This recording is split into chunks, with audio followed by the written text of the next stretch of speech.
The Nintendo Switch 2 has been out for 13 days upon writing this, of course. It feels like it's barely been 3. Maybe it's because I'm an adult and have a job that time passes so quickly. No, it couldn't be. I just haven't put this thing down. Except for, well, the last week, basically. I am going to be brutally honest when I say that the Switch 2 is extremely underwhelming. Now, of course, the thing's been out for 2 weeks. It's not like it has loads and loads of content, but the fact that I have to force myself to be whelmed by the new menu sounds should say enough. It's not like Mario Kart World and the Zelda upgrades aren't a lot of content. We'll get to those later. It's just that it feels so empty. Everything has remained sad and corporate, and that feeling only grows when you look into Nintendo's recent business practices and TOS updates. If you didn't know, you basically don't own your Switch. I mean, of course you own it, but if you modify the console or its games in a specific way, Nintendo reserves the right to just brick it.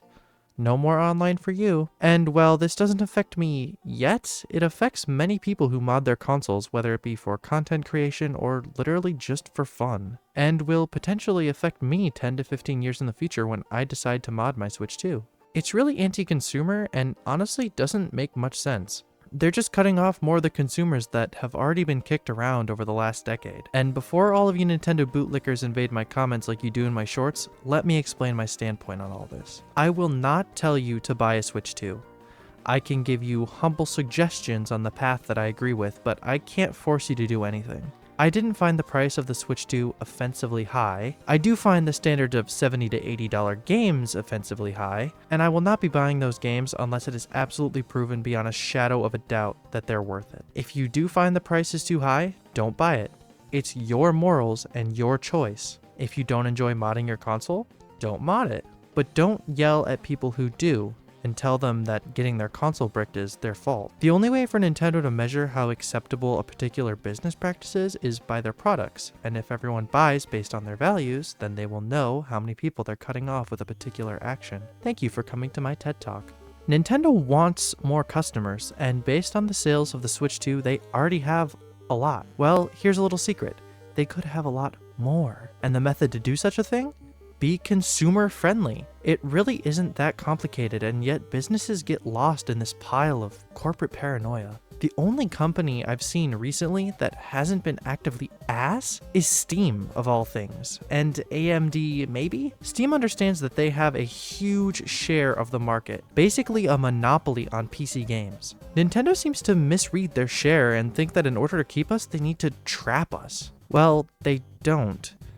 Nobody is not buying a PC because they have a Switch 2. Instead, Nintendo should be encouraging mixing and matching of their customer bases. Buy some games here and some there, with consultation made to those that can't afford both. Basically the worst versions of certain games that run far better elsewhere. Anyway, I think that's more than enough business junk. Let's talk about some actual video games. Or game. Yeah, so the only brand new game exclusive to the Switch 2 is Mario Kart World, the first game in the Mario Kart series in 11 years, damn. But to make up for it, Nintendo has also released Nintendo Switch 2 versions of Breath of the Wild and Tears of the Kingdom, as well as 3 GameCube games for Nintendo Switch Online Plus members, and a myriad of enhancements for some miscellaneous Switch games. Not enough games if you ask me. But let's focus on Mario Kart World first. This game is open world. Why? What amazing things has Nintendo done with its completely fleshed out Mario World? Connected tracks and P-switch missions. And don't forget the Peach medallions and question block switches. The interconnected tracks are admittedly very fun, and Knockout Tour is an amazing addition, but damn, is that open world sad. The P-switch missions have like 6 variants across the 394 across the map. Just to put this into perspective, imagine Breath of the Wild, but like no enemies, no story, no characters, and 10,000 Koroks spread around the world. It would be, well, it would be really awful. Of course, that's not to say the game doesn't have any meat. That's just the open world. But even the main content of this game has some disappointing aspects to it. The interconnected tracks, while fun, limit the last 3 tracks of a cup to a single lap. 2 laps would have been totally fine, but they had to go and shorten it for time, I guess? That being that the cup would take too long. How about give us some options? Let me play the cup with 1 or 2 or 3 laps. I don't know, anything. Let me play it the classic way. Just give me the choice at least. It's irritating to say the least. The cups feel underwhelming and huge and empty. The knockout tour, on the other hand, is great. While I am a little disappointed that it's made entirely of intermission tracks and short portions of full tracks, it's overshadowed by just how tense the gameplay of the Knockout Tour really is. Your heart just beats faster and faster as you near the end, and you begin to pray that the item boxes give you exactly what you need. It is just perfect, and I love every moment of it. Unfortunately, I can't say the same about the battle mode. I've never been a huge fan of the battle mode, but I do know that it is extremely underwhelming in this game. It's just such a nothing burger. Balloon battle and coin runners are as barren as ever and just not fun. Overall, the game is just another good Mario Kart, and that pains me to say after waiting so long, but it's the truth. I'd give it a B- if I had to give it a grade, but that's just with the content so far. It's been promised more content, and I will be impatiently waiting throughout the Switch 2 generation. There is one thing I've neglected to mention though. The game is $80. It is not worth $80. It barely scrapes being worth $70. The game better get loads of free content, otherwise it is going to be hard to recommend to those who didn't get it in the bundle. B- though. Okay, so I don't know what the fuck Nintendo's doing, but apparently they just screwed up the online by making the intermission tracks the most common outcome for random. I have no idea why the hell they did this, and it seems like there's a huge retaliation online. I don't know if they're so out of touch with their customer base that they feel the need to change it because they're proud of the intermissions, but they're not as good as the tracks. And I feel like that's pretty simple to understand, that the intermissions are not as good as the tracks. I don't know why they did this. I don't understand what the point is, but I guess they did it and they screwed it up. So we'll see how I feel about the game now, I guess, after playing it. So yeah, fuck that.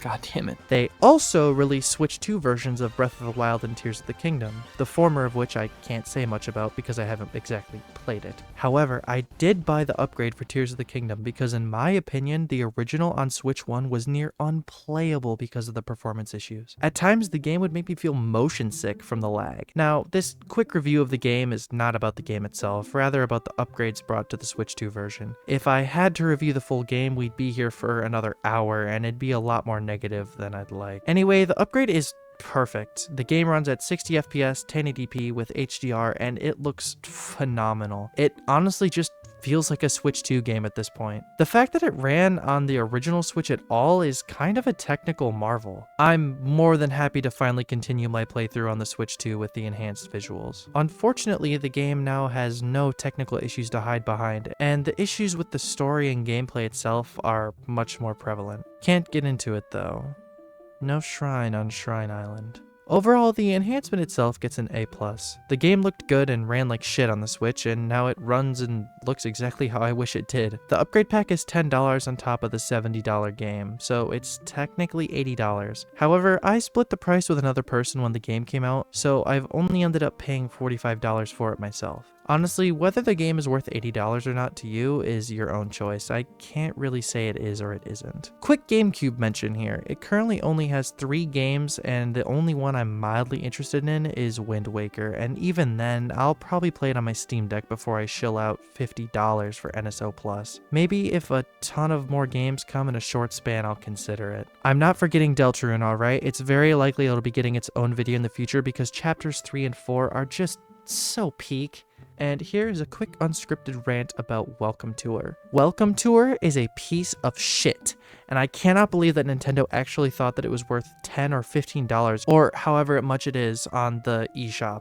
It is just sad, it's depressing, and it requires you to have a 4K HDR display to really take full advantage of it. It doesn't feel like it was designed to be a consumer product, and basically every single action you do in the game, it reminds you that it's not a game. It just keeps saying, oh, well, this is just a tech demo, it's not a mini game, it's not a mini game, it's not a mini game, and it just makes it feel sad. It's like tests and just corporate nothingness in it, and it really is not worth the money at all. So if there's one thing that you definitely should not buy that I can say wholeheartedly that I can't recommend, it is the Welcome Tour, because it is just awful. I recommend watching RT Games video on it because he did a really funny playthrough where he kind of just talks about how sad and soulless it is. My final issue with the Switch 2 is how it runs Switch 1 games. Aside from the few that have gotten updates to support the Switch 2, they look, well, they look awful. I wasn't expecting much. Maybe that they'd run at 1080p like they do when docked, even in handheld, but